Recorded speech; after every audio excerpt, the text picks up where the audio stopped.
Hey everyone, do you want to block those pesky Temu ads on your iPhone? In this quick tutorial, I'll show you how to do it in under 2 minutes. Let's get started. First, open your iPhone settings app. Scroll down and tap on privacy and security. Next, tap on tracking. This controls which apps can track your activity across other apps and websites. Now toggle off allow apps to request to track.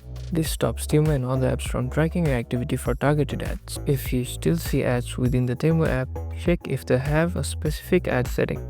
You can usually find it in the account or settings menu within the app itself. Alternatively, you can install an ad blocker like AdGuard or OneBlocker from the App Store.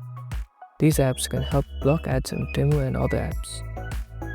And that's it. Now you can enjoy a smoother ad-free shopping experience on Temu.